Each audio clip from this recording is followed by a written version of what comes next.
Do you want to generate innovative ideas? Do you want to break industry conventions? The answer is simple. Look at other industries. Steal solutions from completely different fields. Why does this work? This slide explains it all. Innovation doesn't come from zero. It's a new combination of existing knowledge. Steve Jobs said in a 1996 Wired interview, "Creativity is just connecting things." The problem you're facing has already been solved in another industry. Plant burrs sticking to clothing created Velcro. The kingfisher's beak shape created the bullet train's nose design. eBay's rating system created Airbnb's trust-building mechanism. This is no coincidence. It's a systematic way of thinking that adapts knowledge from different fields to your problem.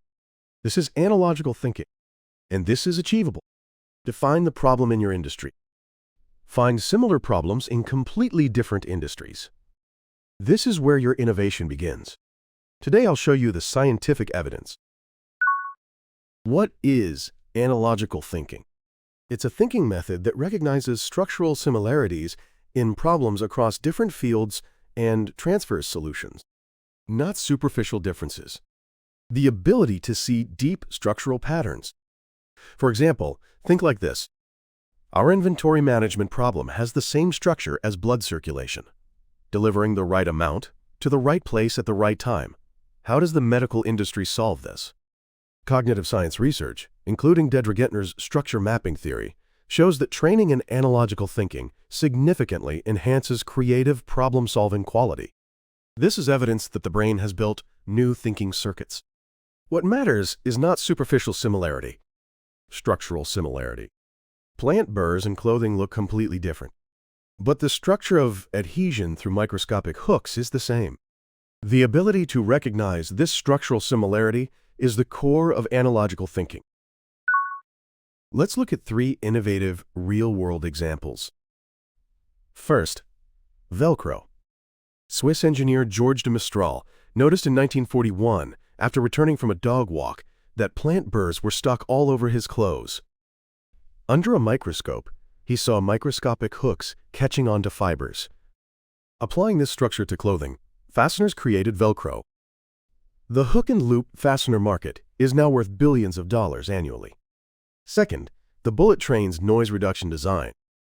The Series 500 Shinkansen development team faced noise problems when exiting tunnels.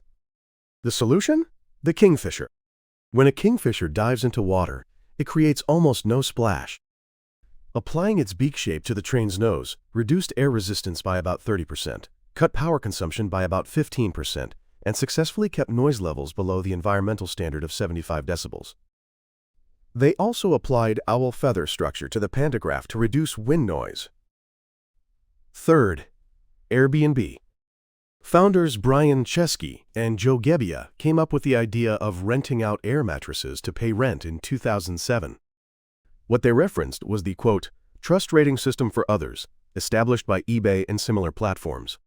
They applied the structure to physical accommodation spaces. Airbnb now has a market cap of about $90 billion, roughly 13 trillion yen. These are not coincidences. They're products of systematic analogical thinking. So how do you practice analogical thinking? There are 5 steps. Step 1. Define your problem clearly. I want to increase productivity is too vague. I want to reduce meeting time. I want to shorten task switching time. The more specific, the easier it is to find similar problems. Step 2. Find similar problems in completely different fields. For the meeting time reduction problem, think like this. Where is the structure of generating maximum value in limited time? Emergency rooms, ambulance dispatch systems, restaurant kitchens. Superficially completely different, but structurally the same. Now, asking generative AI, show me examples from different fields that are structurally similar to this problem, is also a powerful move. AI becomes your strongest partner in analogical exploration. However, AI suggestions can include errors. Always verify with primary sources before using them. Step 3. Analyze the deep structural patterns. In emergency rooms, there's a triage system. Patients are classified by severity and prioritized. This structure of prioritization by importance can be applied to your meetings. Step 4. Adapt the solution to your problem. Introduce a triage system to meetings. Classify into urgent and important, important but not urgent, urgent but not important. Only urgent and important topics get full team meetings. Handle others via email or chat. Step 5. Test in practice and refine. Perfect adaptation from the start is difficult. Try small, validate with metrics, and improve. Measure total meeting time, number of participants, and lead time to decisions. This continuous improvement significantly reduces meeting burden. These 5 steps transform hunches into systematic innovation. Here's an important truth. Geniuses possess knowledge across multiple fields. Look at Leonardo da Vinci. He was a painter, anatomist, and engineer. The innovative perspective in Mona Lisa came from his knowledge of optics. His flying machine designs came from his study of bird anatomy. Steve Jobs was the same. He was a technologist, designer, and calligrapher. Macintosh's beautiful fonts came from the calligraphy knowledge he learned in college. Technology alone is not enough. It's at the intersection of technology and liberal arts where the magic happens. That was his philosophy. So what should you do? Aim to be a T-shaped person. Deep expertise in one field while having broad knowledge across multiple fields. If your expertise is sales, study psychology. Study statistics. Study theater. This knowledge will revolutionize your sales methods. The more continuously you engage with different fields, the more material you have for ideas. Start with a realistic learning volume that you can sustain, say 30 to 60 minutes per week. Architecture, biology, history, music. Anything works. That knowledge will someday become the key to solving your problems. Creativity is the combination of knowledge. The more materials you have, the wider the possibilities for combination. So where specifically do you find similar problems? There are 3 practical approaches. First, observe nature. This is called biomimicry. Nature is the result of 3.5 billion years of research and development. There are optimized solutions to every problem. The hexagonal structure of beehives achieves maximum strength with minimum materials. Apply this to architecture, and you create lightweight, strong structures. Lotus leaves repel water through microscopic protrusions. Apply this to materials, and you create surfaces that don't get dirty. Second, benchmark completely different industries. If you're in retail, look at the hotel industry. Ritz-Carlton's customer service can be applied to retail. If you're in manufacturing, look at the software industry. Agile development's flexibility can be applied to manufacturing processes. Cross industry boundaries and steal the best practices. Third, study history. Past innovations can be applied to the present. The mass production principles of the Industrial Revolution are applied to software development CI/CD pipelines. The Renaissance art patronage system is applied to crowdfunding. History is a treasure trove of analogies. Combine these approaches, and your problem-solving options expand dramatically.